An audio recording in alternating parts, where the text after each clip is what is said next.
Hello పిల్లలు, ఎలా ఉన్నారు? ఇవాళ మనం ఒక కొత్త చాప్టర్ నేర్చుకోబోతున్నాం. That is laws of motion or Newton's laws of motion అని కూడా అనొచ్చు. సో లాస్ట్ 2 చాప్టర్స్లో మనం ఏం చూసామంటే కైనమాటిక్స్ గురించి నేర్చుకున్నాం.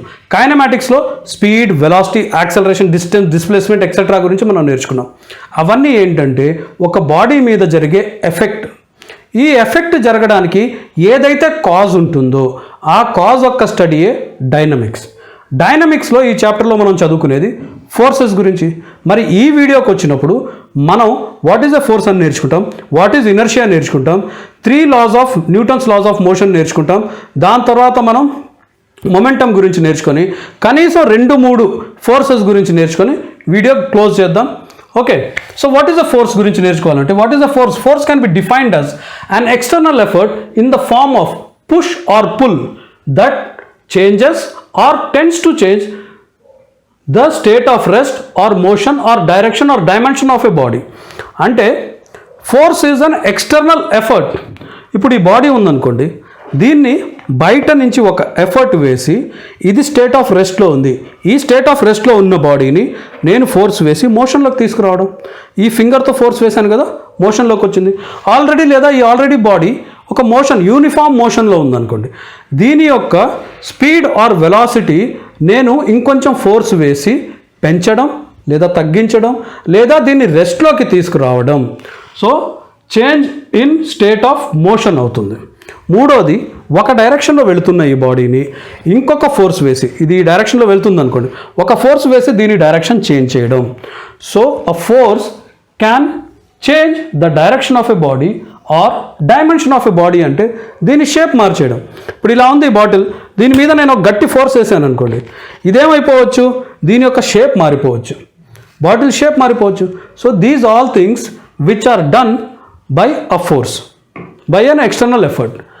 ఇక్కడ రెండో మాట కూడా అన్నారు, what is that changes or tends to change అన్నారు. ఈ బాటిల్ని అయితే నేను ఈజీగా ఫోర్స్ వేసి మోషన్లోకి తీసుకురాగలిగాను, కానీ ఇదే ఈ గోడ మీద నేను ఎంత ఫోర్స్ వేసినా, ఈ గోడని నేను ఎంత పుష్ చేసినా, దీన్ని పుల్ చేసినా దీని యొక్క షేపు మారదు, దీని యొక్క స్టేట్ ఆఫ్ రెస్ట్ నేనైతే మార్చలేను. దీన్ని మార్చాలి అంటే ఇంకా ఎక్కువ ఫోర్స్ కావాలి. నేను ఇక్కడ ఫోర్స్ వేయట్లేదా, వేస్తున్నాను. ఈ ఫోర్స్ ఏం చేస్తుంది, మార్చట్లేదు. That is trying to change, tends to change, try చేస్తుంది అనమాట దీని స్టేట్ ఆఫ్ రెస్ట్ని మార్చడానికి. ఇంకొక important point for force is point of application. ఎక్కడ అప్లై చేస్తాం ఫోర్స్ అనేది కూడా చాలా ఇంపార్టెంట్. ఇప్పుడు ఈ బాటిల్ మీద నేను ఇక్కడ ఫోర్స్ అప్లై చేశాను అనుకోండి, రెస్ట్ నుంచి మోషన్లోకి వచ్చింది. అదే ఇక్కడ అప్లై చేసిన రెస్ట్ నుంచి మోషన్లోకి వచ్చింది. ఇప్పుడు ఈ పాయింట్లో అప్లై చేశాను అనుకోండి, ఇది ముందుకు వెళ్ళడం కన్నా రొటేట్ అవ్వడం మొదలైంది. రొటేట్ అంటే తిరగడం మొదలైంది. That is called rotational motion. అది మనం రాబోయే చాప్టర్స్లో నేర్చుకుంటాం. That is not important for this chapter. Okay, ఇప్పుడు ఏదైతే నేను ఈ బ్లూ లైన్లో అండర్లైన్ చేస్తున్నాను, ఇదే డెఫినేషన్ని దీని బదులు మీరు ఎలా రాయొచ్చు అంటే ఆ ఫిజికల్ క్వాంటిటీ అని రాసి ఇక్కడ వరకు మొత్తం తీసేసి ఇదంతా రాసేయవచ్చు. That changes or tends to change. దీని కంటిన్యూషన్గా ఇది రాసిన this definition remains same. So ఈ ఫోర్స్ ఏంటంటే ఒక vector quantity. It is the vector అంటే దానికి డైరెక్షన్ కూడా ఇంపార్టెంట్. దీని యూనిట్స్ ఏంటంటే this is vector quantity. Force is a vector. దీని యూనిట్స్ ఎస్ఐ యూనిట్స్లో ఏమవుతాయంటే న్యూటన్. సో దీని మీద న్యూటన్ గారు ఎక్కువ స్టడీ చేశారు కాబట్టి ఆయన పేరు మీదే దీనికి యూనిట్స్ ఇచ్చారు. సిజిఎస్ యూనిట్ ఏంటంటే CGS is dyne. So 1 Newton is equal to 10⁵ dyne. So నేచర్లో ఎన్ని రకాల ఫోర్సెస్ ఉన్నాయంటే ఫండమెంటల్ ఫోర్సెస్ ఆఫ్ నేచర్ 4 రకాలు. 1 gravitational force, 2 electromagnetic force, 3 strong nuclear force and నాలుగోది weak nuclear force. Strong nuclear force అంటే ఏంటంటే ఏదైతే మన ఆటంలో ప్రోటాన్స్ ఉంటాయో అవన్నీ పాజిటివ్లీ చార్జ్డ్ మాస్ ఏమవుతుంది, అది ఒకదాన్ని ఒకటి రిపెల్ చేసుకుంటాయి.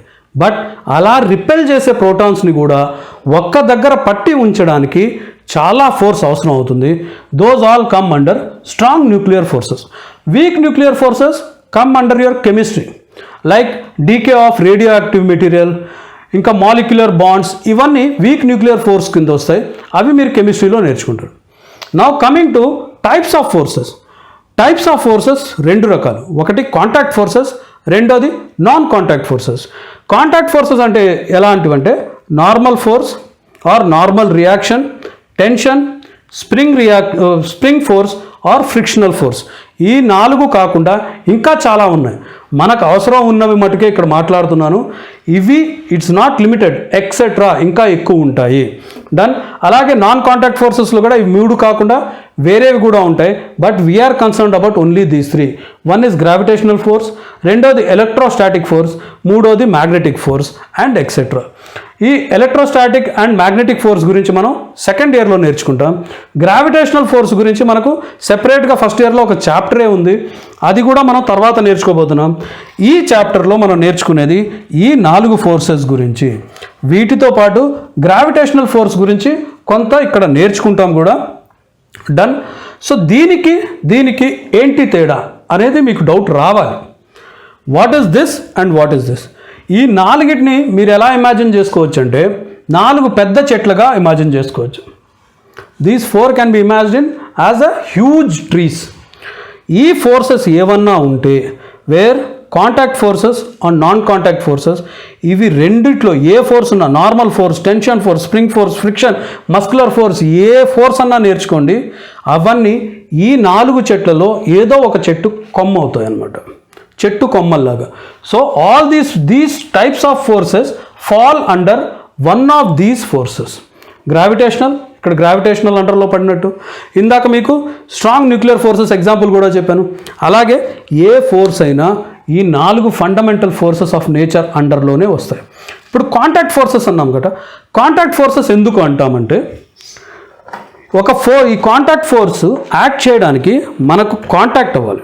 అంటే నేను డైరెక్ట్గా ఇక్కడ టచ్ చేసి నా ఫింగర్స్ ఈ బాడీని కాంటాక్ట్ అయ్యి పుష్ చేస్తున్నాయి కాబట్టి here this is becoming a contact force. డైరెక్ట్గా అన్న కాంటాక్ట్ అవ్వచ్చు, లేదా ఒక మీడియం కావాలి. ఇప్పుడు దీని మీద నేను ఫోర్స్ వేయడానికి ఈ డస్టర్ని వాడుకోవచ్చు. ఇలా ఈ డస్టర్ని నేను పుష్ చేస్తే ఇది మీడియం అయ్యి దీని మీద ఫోర్స్ ఎగ్జర్ట్ అయ్యింది.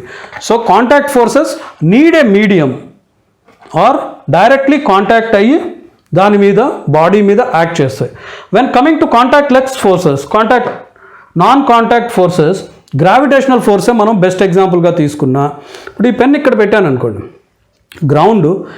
గ్రౌండ్కి దీనికి మధ్యన ఎటువంటి మీడియం లేదు, ఎయిర్ ఉంది.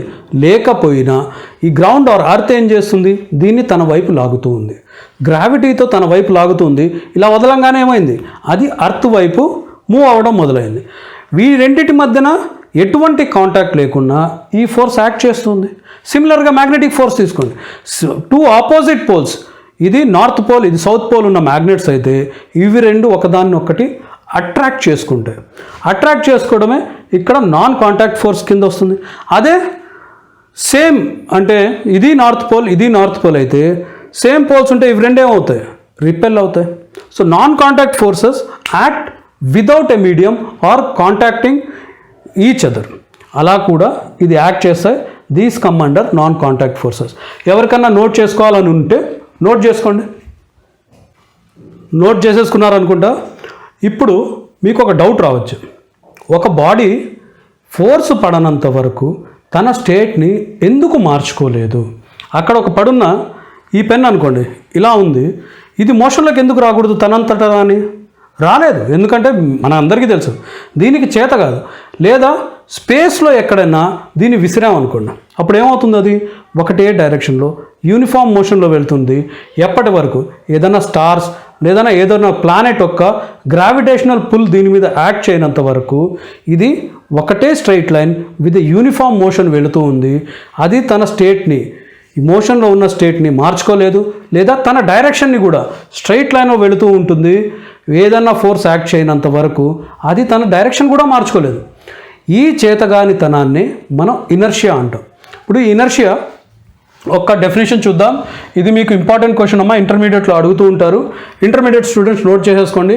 The inability of a state to change its state of rest or uniform motion or its direction by itself, its call is called inertia of the body. So inability, తన వల్ల చేత కాదు. ఏం చేత కాదు? To change it state of rest. రెస్ట్లో ఉంటే రెస్ట్లోనే ఉండిపోతుంది, మోషన్లోకి చేంజ్ చేయడం తన చేత కాదు. Or uniform motion in a straight line.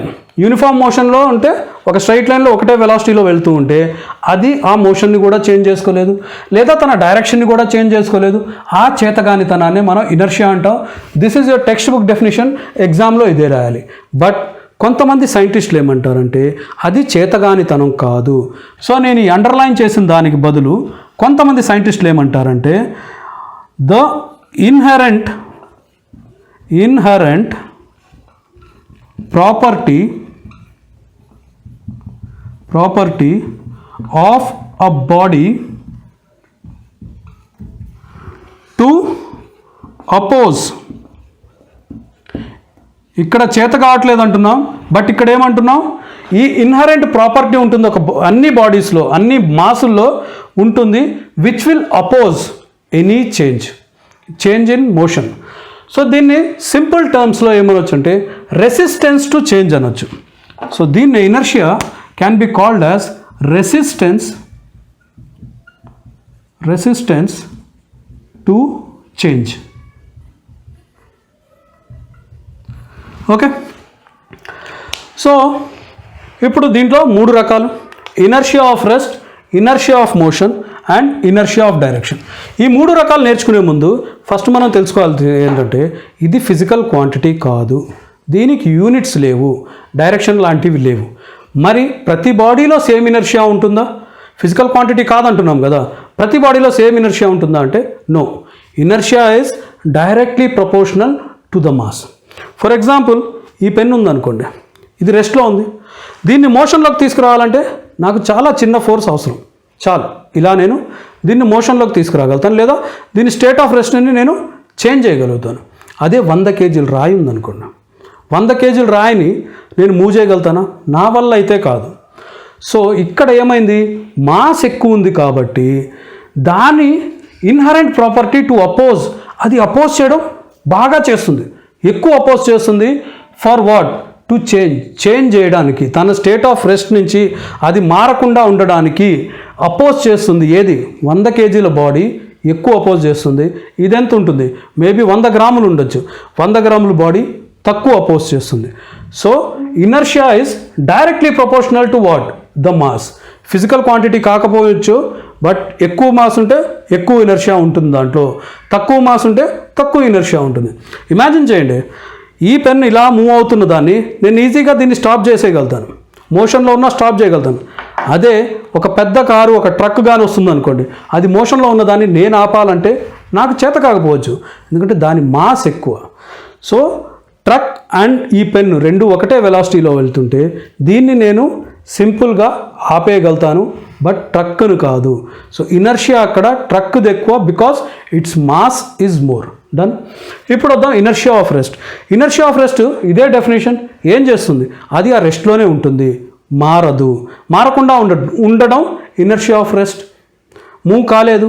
Best example me text బుక్లో కూడా ఇస్తుంటారు. బస్సులో మీరు నిలబడి వెళ్తున్నారు అనుకోండి, నిలబడి వెళ్తూ ఉంటే బస్సు ఒక దగ్గర ఆగి సడన్గా స్టార్ట్ అయింది అనుకోండి. సడన్గా స్టార్ట్ అయ్యేసరికి ఏమవుతుంది?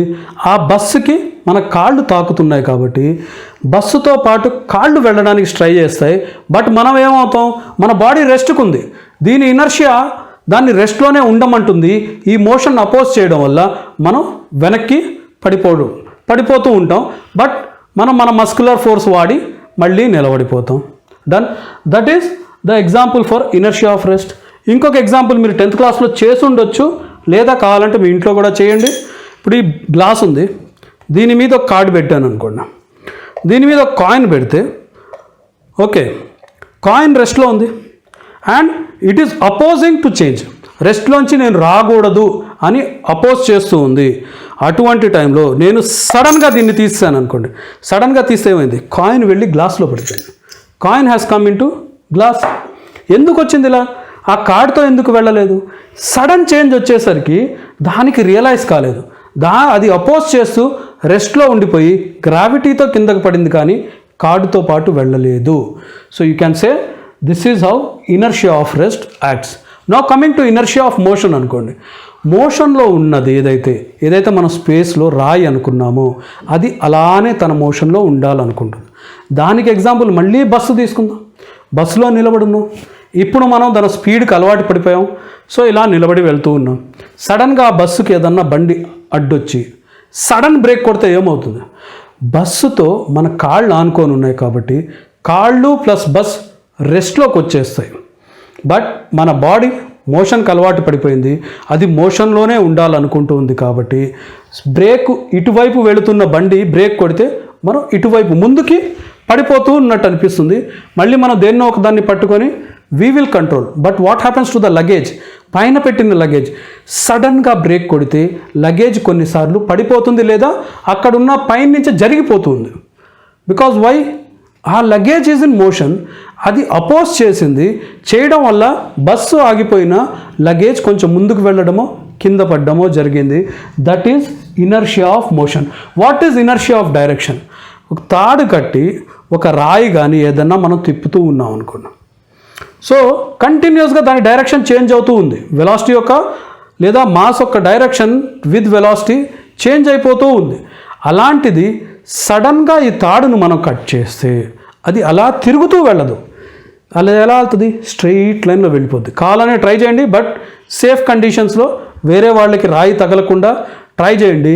తాడు బట్టి ఇలా రాయి తిప్పుతూ సడన్గా వదిలేయండి. ఎక్కడైతే వదిలేస్తారో ఆ సర్కిల్కి టాంజెంట్ షేప్లో ఆ రాయి వెళ్ళిపోవడానికి ట్రై చేస్తుంది. It wants to keep one direction. ఒకటే డైరెక్షన్లో ఉండడం బాడీ ప్రిఫర్ చేస్తుంది, not in circular motion. This is called inertia of direction. Done. ఇప్పుడు మనం ఫస్ట్ లా ఆఫ్ మోషన్కి వెళదాం. Newton's first law of motion ఏమంటుందంటే every object will remain at rest or in uniform motion in a straight line unless it is compelled to change its state by some external force to act otherwise. ఇక్కడ ఏమంటుంది? ప్రతి object will remain in it state of rest. రెస్ట్లో ఉంటే రెస్ట్లోనే ఉండాలనుకుంటుంది, లేదా motion uniform motion in straight లైన్లో ఉంటే అలానే ఉంటుంది. ఎప్పటి వరకు? Unless it is compelled. దాన్ని ఏదో ఒక ఎక్స్టర్నల్ ఫోర్స్ బలవంత పెట్టి రెస్ట్లో ఉన్న దాన్ని మోషన్లోకి తీసుకురానంత వరకు, లేదా మోషన్లో ఉన్న దాన్ని యూనిఫామ్ మోషన్ని చేంజ్ చేయనంత వరకు అది అలా ఉండడం ప్రిఫర్ చేస్తుంది అని న్యూటన్స్ ఫస్ట్ లా అంటుంది. గమనిస్తే ఈ Newton's first law and inertia రెండు ఒకటే చెబుతున్నాయి కాబట్టి this is also called as law of inertia. So this first law can also be called as law of inertia. అర్థమైంది అనుకుంటా. ఇది మీకు ఇంపార్టెంట్ క్వశ్చన్. దీంట్లో inertia is proportional to mass అనేది కూడా ఈ రెండు కలిపి క్వశ్చన్లో అడుగుతూ ఉంటారు. అది మీరు నేర్చుకోండి. ఓకే, ఎవరికన్నా కావాలంటే నోట్ చేసేసుకోండి. Newton second law of motion తెలుసుకునే ముందు మనకు మొమెంటం గురించి తెలియాలి. Linear momentum of a body can be defined as the product of mass of the body with its velocity. అంటే మొమెంటంని మనం ఎలా డినోట్ చేస్తాం? పీతో. So this P is equal to mass of the body m into velocity. ఇక్కడ mass is a scalar quantity, velocity is a vector quantity. So scalar into vector ఏమి ఇస్తుంది మనకు? Vector quantity. So momentum is a vector quantity and it acts in the direction of the velocity. Velocity ఏ డైరెక్షన్లో ఉంటే momentum ఆ డైరెక్షన్లో ఉంటుంది. దీని నుంచి దీని యూనిట్స్ తీసుకుంటే SI యూనిట్స్ మాస్కి KG, velocity meters per second. CGS units gram, centimeters per second. Okay, ఇప్పుడు మనం కొన్ని బాడీస్ యొక్క మొమెంటం ఎలా క్యాలిక్యులేట్ చేయాలో కూడా చూద్దాం. 3 kg మాస్ ఉందనుకోండి, ఇది 10 మీటర్స్ పర్ సెకండ్ వెలాసిటీతో వెళ్తుంటే what is it velocity or momentum? What is the momentum of this body in vector ఫామ్లో అడిగితే momentum is equal to mass into velocity 3 × 10 that is equal to 30. కావాలన్నది దేంట్లో? Vector ఫామ్లో. ఇది x యాక్సిస్లో ఉందంటే ఇది 30 I క్యాప్ అవుతుంది. డన్. ఇదైతే ఈజీ. ఇప్పుడు ఇదే బాడీ ఇదే velocity but not along x axis, ఈ డైరెక్షన్లో, direction of 37 degrees, making at 37 degrees with x axis. Velocity ఏమో మళ్ళీ 10 మీటర్స్ పర్ సెకండ్. దీన్ని మనకు వెక్టర్ ఫామ్లో రాయమంటే మనం ఫస్ట్ వెలాసిటీని ఏం చేయాలి, దాన్ని 2 కాంపోనెంట్స్లుగా డివైడ్ చేసుకోవాలి. ఒకటి అలాంగ్ ఎక్స్ యాక్సిస్, ఇంకొకటి along y axis. So along X axis ఎంత అవుతుంది, యూ కాస్ థీటా, ఎందుకంటే యాంగిల్ అడ్జసెంట్ ఉంటే కాస్ థీటా అవుతుంది. Along y axis u sine theta. Theta ఎంత ఇక్కడ 37 డిగ్రీస్. 37కి మాటికి మీకు ఈ ట్రయాంగిల్ చెప్తూనే ఉంటాను. ఇది 37 డిగ్రీస్ అయితే దిస్ విల్ బి 3, 4, 5. 3, 4, 5గా ఉంటుంది. అదే ఇక్కడ 53 డిగ్రీస్ ఉంటే 53 ఉంటే దిస్ విల్ బి 4, 3, 5. ఇక్కడ 37 డిగ్రీస్ కాబట్టి దీన్ని ఎలా రాయొచ్చు, 10 into cos theta adjacent side by hypotenuse 4/5 is equal to 5 2 పోతుంది, 2 4s are 8 meters per second. అదే యూ సైన్ థీటా ఎంత, 10 into 3 divided by 5 is equal to 6 meters per second. So X యాక్సిస్లో మనకు మొమెంటం ఎంత, mass into velocity along X axis.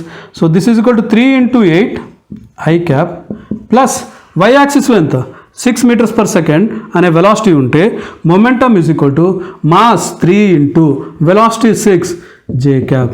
So this can be written as 24 I cap plus 18 J cap. ఈ రకంగా దీన్ని మనం vector ఫామ్లో రాయొచ్చు. ఇప్పుడు చేంజ్ ఇన్ మొమెంటమ్ అడిగాడు అనుకోండి, సో దాన్ని ఎలా క్యాల్కులేట్ చేయడం కూడా చూసేద్దాం. So change in momentum, if this body 3 kgs ఉన్న సేమ్ బాడీ ముందుకి 10 meters per second వెళుతూ ఉందనుకోండి.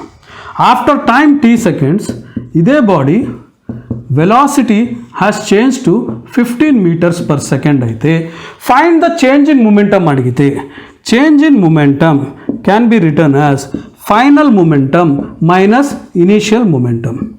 ఫైనల్ మొమెంటమ్ ఎంత, mass into velocity that is equal to 3 into 15 minus initial momentum ఎంత 3 into 10 that is equal to 45 minus 30 is equal to 15 units kg meters per second అయిపోయింది. ఈ రకంగా దీన్ని solve చేసేయచ్చు. ఇది స్ట్రైట్ లైన్లో ఉంది కాబట్టి ఈజీ అయిపోయింది. అదే చేంజ్ ఇన్ వెలాసిటీ హ్యాపెన్స్ ఈ డైరెక్షన్లో అయిందనుకోండి. ఫస్ట్ 3 kg అనే body 10 meters per second along X axis వెళుతూ ఉంది. డైరెక్షన్ చేంజ్ చేసేసుకుంది. వెలాసిటీ ఏ డైరెక్షన్లో, వై యాక్సిస్లో. అక్కడ కూడా వెలాసిటీ అయితే సేమ్ ఉంది. What is the change in momentum అని అడిగితే change in momentum can be written as final momentum minus initial momentum. So final momentum ఏంటి, ఇది. ఇనీషియల్ ఇది. సో ఫైనల్ ఎంతమ్మా 10 ఇంటూ మాస్ 30, బట్ దానికి డైరెక్షన్ ఉంది. So this can be written as 30 j cap minus initial momentum ఏంటి 3 into 10 30 i cap. So ఇలా వచ్చేసింది మనకు. సో దీన్నే మనం ఎలా రాయొచ్చు, minus 30 i cap plus 30 j cap. So దీని మ్యాగ్నిట్యూడ్ ఎంత అవుతుంది, of delta p is equal to root of దీని స్క్వేర్ ప్లస్ దీని square 30 square plus 30 square is equal to 30 root 2. ఇప్పుడు డైరెక్షన్ కావాలి అంటే how can you take the direction. So దీన్ని వెక్టర్ని, ఈ వచ్చిన వెక్టర్ని మనం మళ్ళీ డ్రా చేస్తే ఐ క్యాప్ ఏ డైరెక్షన్లో ఉంది, మైనస్ డైరెక్షన్లో కాబట్టి మైనస్ డైరెక్షన్లో వేసాం. ఎంత 30. జే క్యాప్ ఎంత ఉంది, మళ్ళీ 30. So this is the change in momentum. దీన్ని వెక్టర్గా రాస్తే ఏమవుతుంది 30 రూట్ 2. సో థీటా ఎంత అవుతుంది, ఇది డివైడెడ్ బై ఇది. So this is 45 degrees. tan theta is equal to opposite side by adjacent side which is 45 degrees. ఈ రకంగా దీన్ని మనం సాల్వ్ చేసేవచ్చు. ఇంకొక క్వశ్చన్ చేసి మీకు ఇంకా క్లారిటీ వస్తుంది, అదేంటో కూడా చూసేద్దాం. ఇప్పుడు మొమెంటమ్ ఆఫ్ ఎ బాడీ, ఇదే 3 kgs అనే బాడీ ఒక గోడని బాల్ కొట్టిందనుకోండి విత్ 10 meters per secondతో దీన్ని టచ్ చేసిన తర్వాత ఆపోజిట్లో రీబౌండ్ అయింది, ఎగ్జాక్ట్గా opposite, not making any angle చేసి 5 meters per secondతో వెనక్కి వస్తే what is the change in momentum. Change in momentum is equal to momentum final minus momentum initial. So final momentum ఎంత? 5 3s are 15, 5 3s are 15, but direction ఏముంది? ఇది vector quantity అన్నాను. Vector quantity కావడం వల్ల దీన్ని మైనస్లో వేసుకోవాలి. Then minus of initial momentum ఏంటి? 3 × 10 30. ఏ డైరెక్షన్లో ఉంది? ఎక్స్ పాజిటివ్ డైరెక్షన్లో ఉంది కాబట్టి దీనికి ఇంకెటువంటి మైనస్ రాదు.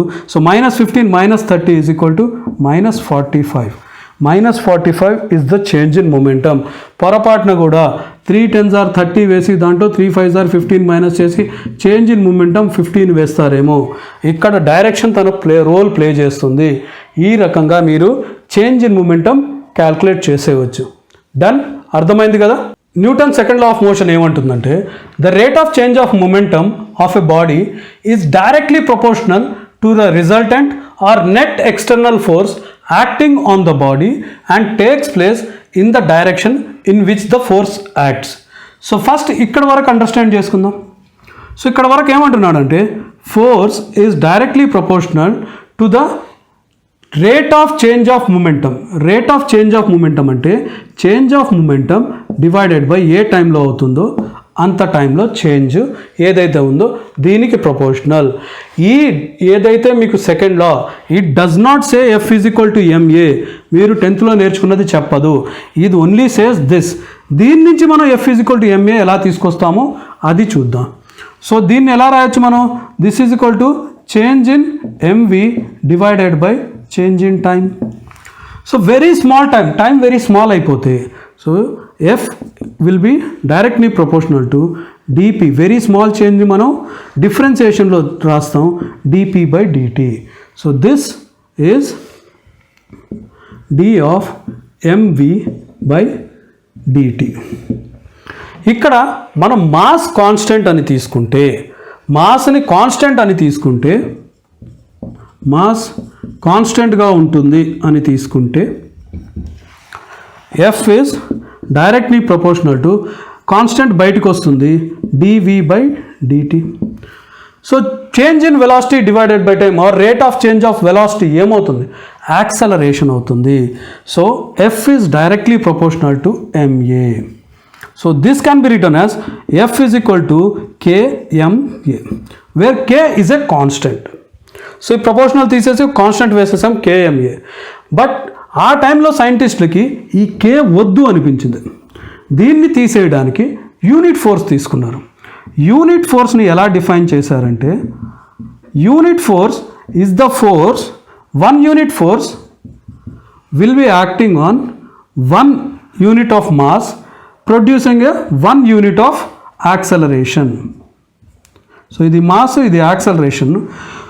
సో ఒక యూనిట్ ఫోర్స్ ఎంత అవుతుందంటే ఒక యూనిట్ మాస్ మీద యాక్ట్ చేసినప్పుడు ఒక యూనిట్ యాక్సలరేషన్ జనరేట్ అయ్యేటంత ఉంటుంది అనుకున్నప్పుడు ఇప్పుడు ఇది 1 ఇది 1 ఇది 1 అయితే K ఎంత అవుతుంది? ఇక్కడ K is equal to F divided by MA. So 1 divided by 1 × 1 is equal to 1 అవుతుంది. సో ఇలా చేసి Kని 0 చేసేసారు ఆర్ 1 చేశారు so F is equal to MA చేశారు. అప్పుడు M ఇంటూ యాక్సలరేషన్ ఎప్పుడైతే చేశారో ఆ వచ్చిన ఫోర్స్ ఏదైతే ఉందో దాన్ని న్యూటన్గా మనం పేరించాం. ఇప్పుడు ఈ న్యూటన్కి యూనిట్ ఏంటి? న్యూటన్కి యూనిట్ చూడండి ఎంత అవుతుందో. MA మాస్కి ఎంత? 1 న్యూటన్ ఈజ్ ఈక్వల్ టు మాస్కి యూనిట్ ఏంటి? kg. Acceleration m/s². This is SI units. SI. అదే మీరు ఇక్కడ కూడా తీసుకోవచ్చు. మొమెంటంకి kg m/s, ఇంకొక టైంతో డివైడ్ చేస్తే kg m/s² అవుతుంది. అదే CGS యూనిట్స్ ఏమవుతాయి? CGS యూనిట్స్ kg బదులు గ్రామ్ పెడతాం, మీటర్ బదులు సెంటీమీటర్ పెడతాం, సెకండ్స్ అదే ఉంటుంది. సో 1 kg m/s² దీంట్లో ఎంత అవుతుంది? గ్రామ్స్లో. సో kg బదులు 1000 grams, 1000 grams into 100 1 metre is equal to 100 centimetres divided by time అయితే మారలేదు సెంటీమీటర్ డివైడెడ్ బై సెకండ్². ఇది మల్టిప్లై చేస్తే 1000 ఇంటూ ఇంకో 2 zeros యాడ్ అయితే దిస్ ఈజ్ ఈక్వల్ టు ఎంత? 5 zeros ఉన్నాయి. So 10⁵ gram metres. దీన్ని డైన్ అంటే so 1 Newton is equal to ఎన్ని డైన్ వచ్చింది 10⁵ ఇలాగ మనకు 1 Newton is equal to 10⁵ dyne అనేది డిరైవ్ అయ్యింది తీసుకున్నాము. మనం ఫస్ట్లో చెప్పుకున్నాం కదా 1 Newton is equal to 10⁵ dyne ఇక్కడి నుంచి వచ్చింది. 1000 × 100 ఎంత అవుతుంది? ఇది 1 lakh అవుతుంది. 1 lakhకి 5 zeros ఉంటాయి. సో 10⁵ వచ్చేసింది మనకు. డన్. ఇప్పుడు ఈ బాడీ F = ma అనుకున్న బాడీకి యాక్సలరేషన్ 0 అయితే ఏమవుతుంది? ఇఫ్ యాక్సలరేషన్ ఈజ్ 0 అంటే force will be is equal to 0. So acceleration 0 ఉండేది ఎప్పుడు? రెండు కండిషన్స్లో. Either body is at rest or body is in uniform motion.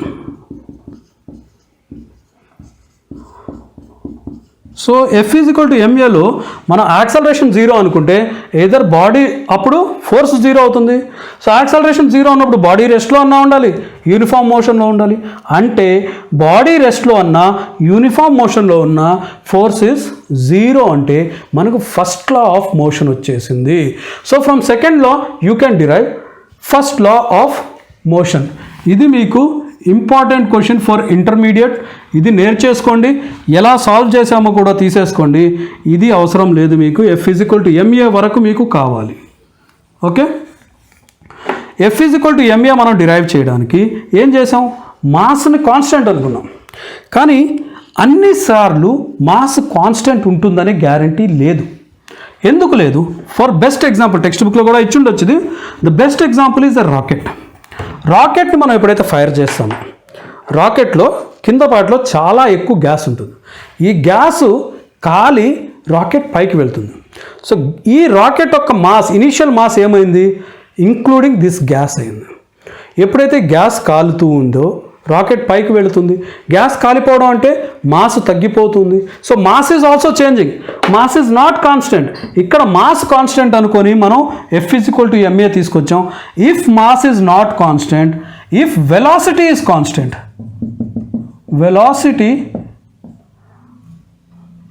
Velocity constant అనుకుంటే అప్పుడు ఏమవుతుంది? వెలాసిటీ బయటికి వస్తుంది. F = velocity × dm/dt అయిపోతుంది. Rate of change of mass అయిపోతుంది. ఫర్ ఎగ్జాంపుల్ ఇలా కాకుండా both velocity and mass are changing అనుకోండి. Both velocity and mass are changing అయితే ఇప్పుడు ఈ రెండు వేరియబుల్స్ అయితే F = ఏమవుతుందంటే మనం product rule or multiplication rule డిఫరెన్సియేషన్లో చేసాం కదా. ఫస్ట్ mని బయటికి తెచ్చి dv/dt చేస్తాం. ప్లస్ తర్వాత వెలాసిటీని బయటికి తీసి dm/dt చేస్తాం. dv/dt యాక్సలరేషన్ అవుతుంది కాబట్టి ma + v × dm/dt. Variable mass body rocket ఒక్కటే కాదు. మీరు గమనిస్తే మనం ఏదైతే పెట్రోల్ ఆర్ డీజిల్ కార్ కానీ మన స్కూటర్ బైక్ కానీ ఏవైతే పెట్రోల్ మీద నడుస్తాయో వాటిని గమనిస్తే మీరు ఎప్పుడైతే బండి స్టార్ట్ చేస్తారో బండి యొక్క mass includes the mass of the fuel. ఏదైతే డీజిల్ కానీ పెట్రోల్ కానీ ఉందో అది ఇంక్లూడ్ అయి ఉంటుంది. ఎప్పుడైతే బాడీ మూవ్ అవుతుందో బాడీ ఎలా మూవ్ అవుతుంది? పెట్రోల్ ఆర్ డీజిల్ని కాల్చి మూవ్ అవుతుంది. ఎప్పుడైతే ఇవి కాలి దాని గ్యాసెస్ బయటికి వచ్చేస్తాయో ఆటోమేటిక్గా the mass of this car or scooter or bike is decreasing. So మన కారు ఆర్ స్కూటర్ కూడా వేరియబుల్ మాస్ ఇన్ మోషన్ ఉంటాయి. బట్ అది చాలా తక్కువ ఉంటుంది కాబట్టి మనం దాన్ని తొందరగా తీసుకోం. బట్ రాకెట్ విషయంలో మటుకు ఎక్కువ క్యాల్కులేషన్ తీసుకోవాల్సి ఉంటుంది. So you understood how F = ma ఎలా వచ్చింది? వేరియబుల్ మాస్ ఉంటే ఏమైంది అండ్ వెలాసిటీ కాన్స్టెంట్ ఉంటే రెండు మనకు వేరియబుల్ ఉంటే ఎలా ఫార్ములా వస్తుందో తెలిసేసుకున్నారు కదా. ఓకే. ఇప్పుడు మనం Newton's third law of motion గురించి చూద్దాం. అన్నిటికన్నా ఈజియెస్ట్ గుర్తుపెట్టుకోవడానికి ఏమంటుందంటే to every reaction there is an equal and opposite reaction. So ప్రతి యాక్షన్కి ఈక్వల్ అండ్ ఆపోజిట్ రియాక్షన్ ఉంటుంది. యాక్షన్ బదులు ఇక్కడ ఫోర్స్ పెట్టండి. For every force there is an equal and opposite force acting. So forces ఎప్పుడు పెయిర్స్లో యాక్ట్ చేస్తాయి అని కూడా చెబుతుంది. So action reaction pair are of same magnitude. అంటే మీ ఫ్రెండ్ని మీరు ఈ చేత్తో ఇలా పెట్టి, మీ ఫ్రెండ్ చేయి అనుకోండి, ఇది మీ చేత్తో గట్టిగా కొట్టండి. సో ఎంత అయితే మీకు మీ ఫ్రెండ్కి దెబ్బ తగిలిందో అంతే దెబ్బ మీకు కూడా తగులుతుంది. So they are of same magnitude. For example ఇదే తలుపుని నేను తోస్తున్నాను అనుకోండి, తలుపు ఎక్కడికి కదలట్లేదు అంటే ఏమవుతుంది, నేను ఫోర్స్ వేయట్లేదా, వేస్తున్నాను, మరి తలుపు ఎందుకు వెళ్ళట్లేదు, ఆ తలుపు కూడా నా మీద అంతే ఫోర్స్ వేస్తుంది. సో ఈక్వల్ మ్యాగ్నిట్యూడ్ ఉన్న ఫోర్స్ ఉన్నాయి. Act in opposite direction. మీ ఫ్రెండ్ చెయ్యి మీద ఇలా మీరు కొట్టారంటే ఇట్ ఆల్సో మీన్స్ దట్ మీ ఫ్రెండ్ చెయ్యి ఇలా కొట్టినట్టు మిమ్మల్ని. ఈ డైరెక్షన్ ఇలా ఉంది, ఈ డైరెక్షన్ ఇలా ఉంది. లేదంటే డోర్ని చూడండి, డోర్ నేను ఏ డైరెక్షన్లో పుష్ చేస్తున్నాను, బయట వైపుకి పుష్ చేస్తున్నాను, డోర్ నన్ను ఏ డైరెక్షన్లో పుష్ చేస్తుంది, లోపల వైపుకి పుష్ చేస్తుంది. So they act in opposite direction. Act on different bodies అంటే ఈ చేత్తో నేను ఎలా అయితే ఇక్కడ కొట్టాను, సో దీనికి నొప్పి పుట్టింది, దీనికి నొప్పి పుట్టింది, నొప్పి అనేది డిఫరెంట్ బాడీస్ మీద పుట్టింది. So acts on different bodies. ఇక్కడ కూడా ఈ ఫోర్స్ అయితే ఉందో, నేను వేసేది యాక్షన్ అనుకుంటే, డోర్ చేసేది రియాక్షన్ అనుకుంటే, నేను డోర్ మీద యాక్షన్ చేస్తుంటే door is doing reaction on me. So bodies రెండు డిఫరెంట్, ఒకటి డోర్, ఒకటి నేను. డన్. Act simultaneously. ఇలా కొట్టినప్పుడు మీ ఫ్రెండ్కి ఏమో నొప్పి ఇప్పుడే పుట్టి మీకు అరగంట తర్వాత పుట్టదు, నొప్పి ఇద్దరికి ఒకేసారి అవుతుంది. అలాగే డోర్ని నేను ఎప్పుడైతే పుష్ చేశాను, అరగంట తర్వాత నన్ను పుష్ చేయదు, ఒకటే టైంలో పుష్ చేస్తుంది. So they act simultaneously. అర్థమైంది కదా. Are of same nature. ఇక్కడ ఏమవుతుంది, నేను డోర్ని పుష్ చేస్తున్నాను, డోర్ కూడా నన్ను పుష్ చేస్తుంది, పుల్ చేయట్లేదు. నన్ను పుల్ చేస్తే మేము ఇద్దరం వెళ్ళి బయటపడిపోతాం. Okay, I am pushing it, this is also pushing me. సిమిలర్గా ఇది రెండు మ్యాగ్నెట్స్ అనుకోండి. మ్యాగ్నెట్ అయితే ఇది దీన్ని పుల్ చేస్తుంది, మ్యాగ్నెటిక్ ఫోర్స్ దీన్ని కూడా పుల్ చేస్తుంది. ఈ రెండు మధ్యన ఏ ఫోర్స్ ఉంది, magnetic force. So magnetic same force ఉంది. అలాగే ఇది కాంటాక్ట్ ఫోర్స్, ఇలా కొట్టడం contact force. They are of same nature, push nature. They are not of pull nature. ఈ రెండు, ఈ చెయ్యి దీన్ని పుష్ చేయాలనుకుంటుంది, they are of push nature. ఈ రకంగా ఫోర్సెస్ థర్డ్ లా కూడా మీకు అర్థమైపోయింది అనుకుంటా. ఇప్పుడు మనం ఏదైతే ప్రామిస్ చేసుకున్నామో ఇక్కడికి లాస్ ఆఫ్ మోషన్ అయిపోయింది, నోట్ చేసేసుకున్నారు అనుకుంటా. లాస్ ఆఫ్ మోషన్ అయిపోయింది. Now we will go to at least 3 forces గురించి నేర్చుకొని ఈ క్లాస్ ఇక్కడితో ఎండ్ చేసేద్దాం. సో మనం ఇవాళ నేర్చుకుంటున్న ఫస్ట్ ఫోర్స్ ఏంటంటే weight. So weight is a force, it is not mass. దీని యొక్క యూనిట్ కేజీస్ కాదు. కేజీస్ దేని యొక్క యూనిట్ అంటే మాస్ యొక్క యూనిట్. మాస్ యొక్క యూనిట్ కేజీస్. మరి మాస్కి వెయిట్కి తేడా ఏంటి? Weight is equal to weight or self weight అనండి. Weight is equal to mass into gravity. Weight is equal to mass into gravity కాబట్టి సో దీని యొక్క యూనిట్ ఎంత అవుతుంది? KG metres per second square. గ్రావిటీకి metres per second square, mass KG. So ఈ unit దేనికి సమానంగా అనిపిస్తుంది మీకు? ఫోర్స్ యూనిట్కి సమానంగా అనిపిస్తుంది. So first force is weight or you called is self weight. ఇది ఎక్కడి నుంచి వచ్చింది? గ్రావిటేషనల్ ఫోర్స్ అనే మీ చాప్టర్ చేసినప్పుడు మీకు తెలిసేది ఏంటంటే M1 అనే అండ్ M2 అనే బాడీస్ మధ్యన R అనే డిస్టెన్స్ ఉంటే ఈ రెంటి మధ్యన ఒక పుల్ ఫోర్స్ ఉంటుంది which is gravitational force. That can be calculated as G is equal to G into M1 M2 divided by R square, where G is universal gravitational constant, M1 is mass of the body 1, M2 is mass of body 2, R is the distance between these two bodies అని మీరు నేర్చుకుంటారు.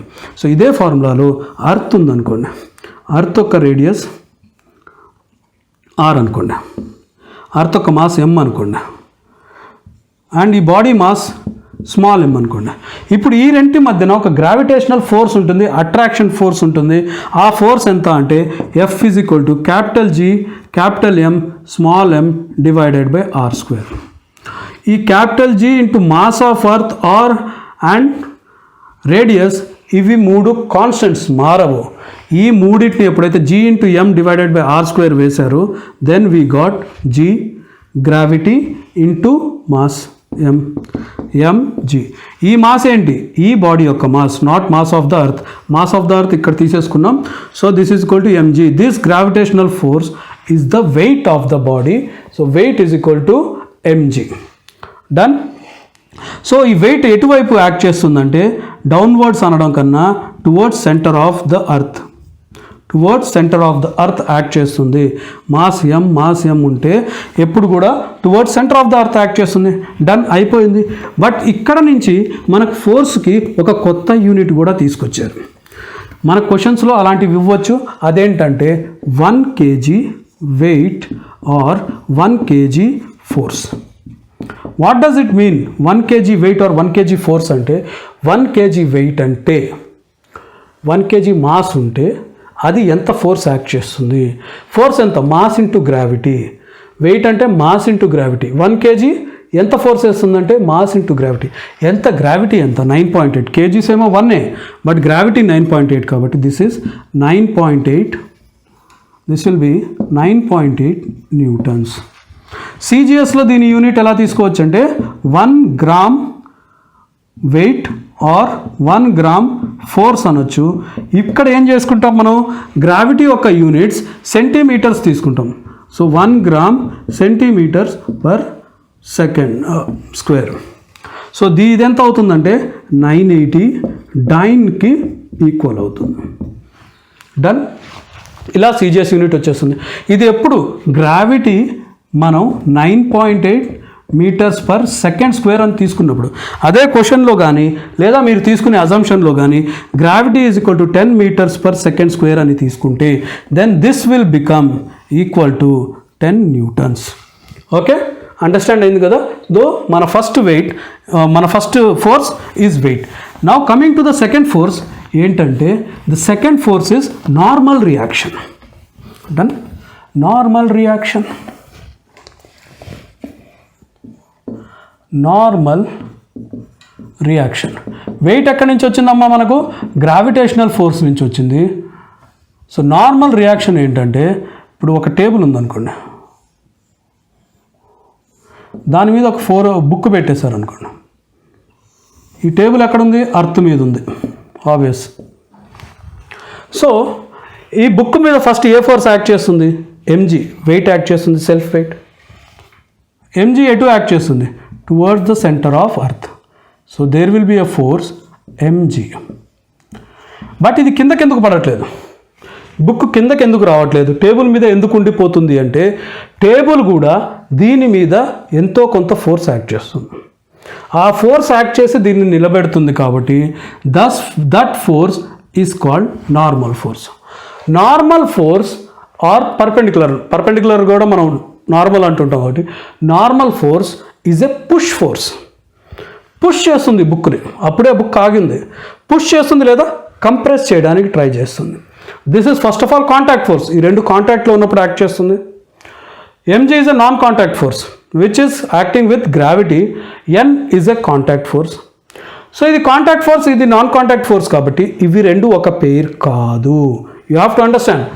Normal reaction is not a pair with mg. ఈ mgకి మళ్ళీ ఎక్కడుంది అంటే ఎంత ఫోర్స్తో అయితే బుక్ని అర్త్ లాగుతుందో అంతే ఫోర్స్తో ఈ బుక్ కూడా అర్త్ని లాగుతూ ఉంటుంది. So these two are a pair. మరి నార్మల్ రియాక్షన్కి పెయిర్ ఎక్కడా? ఫోర్సెస్ యాక్ట్ ఇన్ పెయిర్ కదా. Each action has a equal and opposite reaction అన్నాం. సో ఫోర్స్కి పెయిర్ ఉండాలి. ఆ పెయిర్ ఏంటంటే బుక్ కూడా నార్మల్ రియాక్షన్ వేస్తుంది. దేని మీద? టేబుల్ మీద. When a body is in contact with another body there will be a normal reaction అనుకోండి. నార్మల్ రియాక్షన్ యొక్క డైరెక్షన్ ఎటు ఉంటుంది? Perpendicular to the contact surface of కాంటాక్ట్కి పర్పెండిక్యులర్గా ఉంటుంది. అర్థమైంది అనుకుంటా. సో నార్మల్ రియాక్షన్ యొక్క మ్యాగ్నిట్యూడ్ ఈ కండిషన్లో it is equal to mg యొక్క మ్యాగ్నిట్యూడ్కి. But this is not always correct. Normal reaction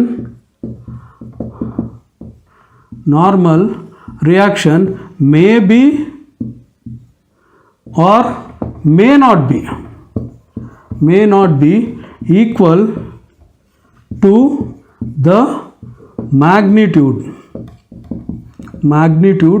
of mg. Normal reaction యొక్క మ్యాగ్నిట్యూడ్ mg యొక్క మ్యాగ్నిట్యూడ్కి సమానం ఉండొచ్చు, ఉండకపోవచ్చు. ఈ కండిషన్లో ఉంది. లేని కండిషన్స్ గురించి కూడా అండ్ నార్మల్ రియాక్షన్లో కొంతమంది పిల్లలు చేసే మిస్టేక్ ఏంటంటే ఇప్పుడు ఇప్పుడు ఈ రెండు బాడీస్ ఉన్నాయి అనుకోండి, ఇవి రెండు ఒకదానికొకటి కాంటాక్ట్లో ఉన్నాయి, ప్లస్ ఈ కార్డ్బోర్డ్ బాక్స్తో కూడా కాంటాక్ట్లో ఉన్నాయి. సో ఈ డస్టర్ ఏదైతే ఉందో ఎంజీ అనే ఫోర్స్ యాక్ట్ చేస్తుంది దాని కిందకి. సో ఆ ఫోర్సు తర్వాత దీన్ని ఆపడానికి, ఎంజీతో కిందకి వెళ్ళడానికి ఆపడానికి ఈ కార్డ్బోర్డ్ బాక్స్ ఏం చేస్తుంది, నార్మల్ రియాక్షన్ ఎన్ యాక్ట్ చేసి దీన్ని ఇక్కడ ఆపింది. Done. Same happens with this Duster కూడా. సో ఈ రెంటి మధ్యన నార్మల్ రియాక్షన్ ఎన్ ఉంది. But what about these two? ఈ రెండు కూడా కాంటాక్ట్లో ఉన్నాయి కదా, ఈ రెంటి మధ్యన నార్మల్ రియాక్షన్ ఉందా? లేదు. ఎందుకు లేదు? ఎప్పటి వరకు అయితే ఇక్కడ ఈ రెంటి మధ్యన ఒక ఫోర్స్ రావట్లేదు, నో ఫోర్స్ ఇస్ యాక్టింగ్, ఎప్పటి వరకు ఈ రెంటి మధ్యన ఫోర్స్ యాక్ట్ చేయట్లేదు, there will be no normal reaction. పక్క పక్కన ఆనుకొని ఉన్నాయి అంటే నార్మల్ రియాక్షన్ ఉన్నట్టు కాదు. ఈ నార్మల్ రియాక్షన్ ఏం చేస్తుంది, దీన్ని కంప్రెస్ చేయడానికి ట్రై చేస్తుంది కదా. So this is the contact force and which is a push force which is trying to compress this. అర్థమైంది అనుకుంటా. ఇప్పుడు ఈ రెండు డస్టర్స్ మధ్యన నార్మల్ రియాక్షన్ రావాలంటే ఏం చేయాలి, మనం దీన్ని ఇట్లా చేసుకోవాలి. ఇప్పుడు ఏమైంది, డస్టర్స్కి కార్డ్బోర్డ్కి మధ్యన నార్మల్ రియాక్షన్ లేదు, బట్ ఈ ఎల్లో డస్టర్కి బ్లాక్ డస్టర్కి మధ్యన నార్మల్ రియాక్షన్ వచ్చేసింది. లేదా ఇలా పుష్ చేసినప్పుడు కూడా, ఇలా పుష్ చేసినప్పుడు లేదా ఇలా పుష్ చేసినప్పుడు ఈ రెంటి మధ్యన నార్మల్ రియాక్షన్ క్రియేట్ అయిపోతుంది లేదా వచ్చేస్తుంది. జస్ట్ తాకుతూ ఉంటే పక్క పక్కనమ్మ, ఇదే దీని మీద ఇంకొక ఫోర్స్, ఇంకొక మాస్ ఉందనుకోండి M2. ఇప్పుడు ఈ M2కి ఈ M1కి మధ్యన నార్మల్ రియాక్షన్ ఉంటుంది. ఇక్కడ నార్మల్ రియాక్షన్ N1 అనుకోండి, ఇటు N1 ఉంటుంది. బట్ జస్ట్ పక్కన ఆనుకొని ఉంది కదా అంటే ఈ రెంటి మధ్యన N3 ఉండొచ్చేమో, కానీ ఈ రెండు ఆనుకొని ఉన్నాయి అనగానే నార్మల్ రియాక్షన్ అన్ని కండిషన్స్లో ఉంటుంది అనేది లేదు. ఈ కండిషన్లో అయితే లేదు. డన్. ఇప్పుడు నార్మల్ రియాక్షన్ అర్థమైపోయింది కదా. రెండు బాడీస్కి ఎలా యాక్ట్ చేస్తుంది, పర్పెండిక్యులర్ టు దేర్ సర్ఫేసెస్. అదే సర్క్యులర్ సర్ఫేస్కి బాడీ రెక్టాంగులర్గా ఉందనుకోండి, ఈ ఎమ్ ఇప్పుడు ఎలా యాక్ట్ చేస్తుంది, ఇక్కడ normal reaction will act along the centre. ఈ సెంటర్కి అలాంగ్గా ఇక్కడ ఎన్ యాక్ట్ చేస్తే ఇటువైపు కూడా ఈ సర్ఫేస్కి పర్పెండిక్యులర్గా, సర్ఫేస్ ఆఫ్ కాంటాక్ట్కి పర్పెండిక్యులర్గా నార్మల్ ఫోర్స్ యాక్ట్ చేస్తూ ఉంది. డన్. ఇది రెక్టాంగులర్ ఉంటుంది. ఇప్పుడు ఇది కానీ సర్క్యులర్ ఉంటే, సో బాడీ మన ఎంఏ సర్క్యులర్గా ఉంటే ఆర్ స్పియర్ లాగుంటే ఇప్పుడు ఏమవుతుంది, ఇది కాంటాక్ట్ అనుకుంటే గ్రౌండ్తో, నార్మల్ రియాక్షన్ ఎలా యాక్ట్ చేస్తుంది, ఈ రకంగా. సో ఈ రకంగా ఆల్రెడీ ఎంజీ యాక్ట్ చేస్తుందమ్మా, గ్రౌండ్కి ఎంజీ యాక్ట్ చేస్తుంది. ఇదే సెంటర్ డైరెక్షన్లో ఇటు నార్మల్ రియాక్షన్ యాక్ట్ చేస్తుంది, కిందకు కూడా నార్మల్ రియాక్షన్ యాక్ట్ చేస్తుంది. ఇప్పుడు ఇలా ప్లెయిన్ గ్రౌండ్ కాదు, ప్లెయిన్ గ్రౌండ్ లేదు, గ్రౌండ్ ఈజ్ కర్వ్ గ్రౌండ్ అనుకోండి. ఈ రకంగా ఉంటే ఎంజీ మటుకు ఎప్పటికీ కిందకే యాక్ట్ చేస్తుంది. బట్ ఇక్కడ ఉన్న నార్మల్ రియాక్షన్ ఏంటి, నార్మల్ రియాక్షన్ ఇది N1 అనుకుంటే will act along the centre of this spear and ఇటు N1 ఉంటుంది. ఇక్కడ N1 ఎలా ఉంటుంది, అలాంగ్ ద, ఇక్కడ N2. ఈ కండిషన్లో మీరు అబ్జర్వ్ చేస్తే ఈ కండిషన్లో N1 is not equal to MG, N2 కూడా is not equal to MG. కరెక్ట్గా కిందకి యాక్ట్ చేసినప్పుడు మటుకే అది ఎంజీకి ఈక్వల్ ఉండింది మ్యాగ్నిట్యూడ్. ఇక్కడ వీటి magnitude is not equal to MG. Done. అర్థమైంది అనుకుంటా. This is normal reaction. మూడోది which is contact force, it is a push force. రెండు అర్థమయ్యాయి కదా. ఇప్పుడు పుల్ ఫోర్స్ ఒకటి చూద్దాం. అదేంటంటే టెన్షన్.